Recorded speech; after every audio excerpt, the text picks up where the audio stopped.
I'm not squeamish when it comes to medical procedures.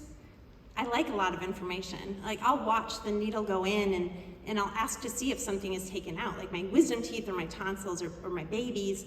But when my doctor said that I should have a colonoscopy, I was really less enthusiastic. And in case you haven't had one and you don't have an oversharing coworker who's going to ruin your lunch, let me just break it down real quick. So medical technology can be amazing. When I was pregnant, I had a fetal echocardiogram, which is like a super powerful ultrasound that can measure the chambers of a developing heart. Meanwhile, the lowly colonoscopy just reads like something a child could come up with. How could we see inside a colon? I don't know, put a camera up their butt? Like a super small camera? But that's not even the problem, because they promise they'll get you totally wasted for that part. The problem is what you have to do before, because they want you to come in clean, because they don't want you to get any shit on their stupid little camera. So, and the way that you clean your own colon is that they give you a list of stuff that you can't eat for a whole week before, and it gets more and more restrictive until the last day before, when you can't eat anything at all.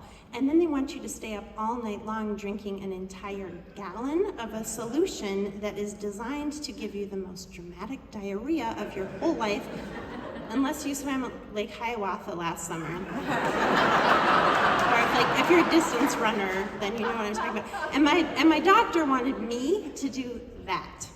I'm diabetic, like I can't not eat for a whole day, so 5 days before I say, well, there's like a loophole for diabetics, right? Like maybe you have I don't know, like a fecal echocardiogram or something. Like, I'll pay extra if it's not covered. She said no. So then 4 days before, I accidentally eat a sesame seed, and you're not supposed to have sesame seeds because they look exactly like polyps. So I called to cancel, and they say they can biopsy the seed. But please refer to the handout before I eat anything else. And then 3 days before, a friend that I had the sesame seed with says he has COVID and he hopes he didn't infect me. And I say, I hope you did. But my PCR is negative. So, but then 2 days before, finally a Hail Mary, because another friend says there is actually an alternative. You poop in a box and then you mail it to a lab. And honestly, like I would poop in an envelope, like the kind with an address window, if it meant I didn't have to do the rest of that stuff. But my doctor says that the colonoscopy is the gold standard of screening, and I'm kind of competitive. So the day before, I'm super anxious and I'm super hungry all day long, and then at 6 o'clock, it's go time, really. So I take out my jug, my giant 1 gallon jug, and which by the way is called Go Lightly, like Audrey Hepburn's character in Breakfast at Tiffany, except her clear liquids are all martinis, and that really seems not fair. But the instructions are that you need to down an 8-ounce glass every 15 minutes until it's all gone. And I do the calculation, and I think that's 8 glasses over 2 hours, and then somewhere in there, like magical start.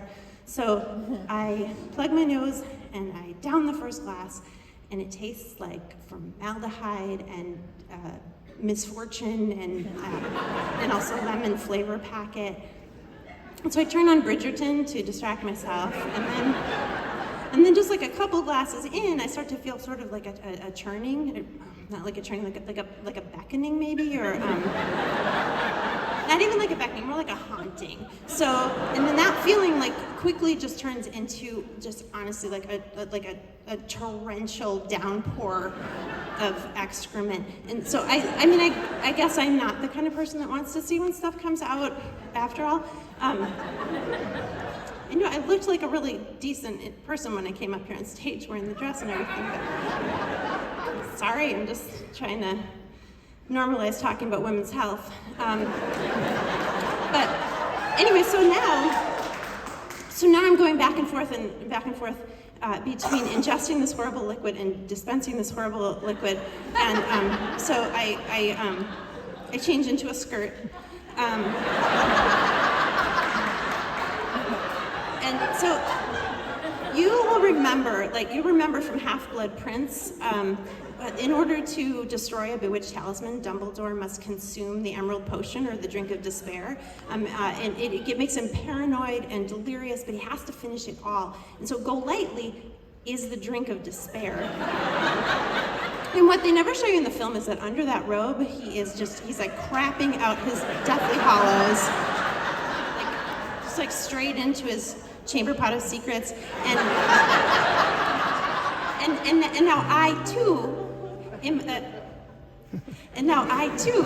am a doomed shit wizard, and I can't believe that I have to do this. And then it occurs to me that I don't. Like, I'm an adult, and I can make a choice not to do this, but I don't want to die of a treatable cancer, and I like having a lot of information, and also sharing a lot of information, obviously.